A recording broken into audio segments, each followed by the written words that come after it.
অনেকটা চলে এসেছি আমরা, বেশ খানিকটা চলে এসেছি। আর ব্যাপার যেটা হচ্ছে সেটা হচ্ছে স্পিডটা বেশ বেড়ে গেছে।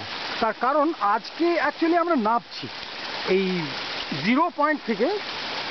সুইমিং গুম্পা যাওয়ার রাস্তাটা অ্যাকচুয়ালি ওপর দিকে, মানে ওঠে উতরাই চড়াই যাকে বলে। আর আজকে কিন্তু নিচের দিকে নামা, যার জন্য স্পিডটা একটু বেড়ে গেছে।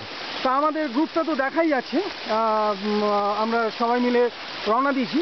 আর আরেকটা কথা এগুলোকে বলে রাখি, এই রাস্তা যে রাস্তায় আমি আজ বিগত 10-15 বছর ধরে ঘুরে বেড়াচ্ছি এরকম জঙ্গলে, এই রাস্তায় কিন্তু আমাদেরকে লিড করে নিয়ে যাচ্ছে অনুপ।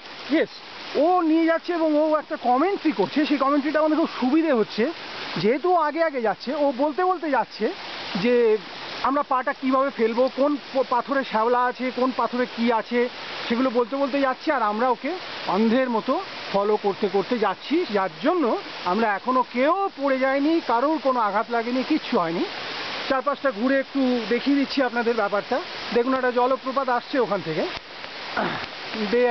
ভেতর থেকে জলটা বেরোচ্ছে এবং জলটা আমরা সবাই মিলে কিন্তু নিয়ে মুখে ছিটিয়েছি। একটা ফ্রিজিং টেম্পারেচার রয়েছে। আর আমরা তো জাস্ট জলটা মুখে ছিটিয়ে নিজেদের একটু যেটুকু গরম লাগছিল কমিয়ে দিলাম। আর অনুপ জলটা খেয়েও নিল।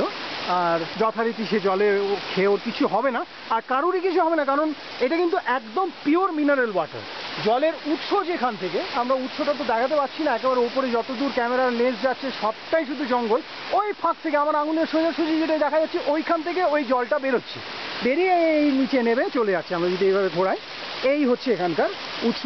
আর সামনে ওইখানে দেখতে পাচ্ছি ওইভাবে আমরা এবারে পেরোবো। আমার ওই যেখানে অনুপ দেখাচ্ছে ওই রকমভাবে পেরিয়ে আমরা নিচের দিকে নামবো। চলুন সামনের দিকে এগো।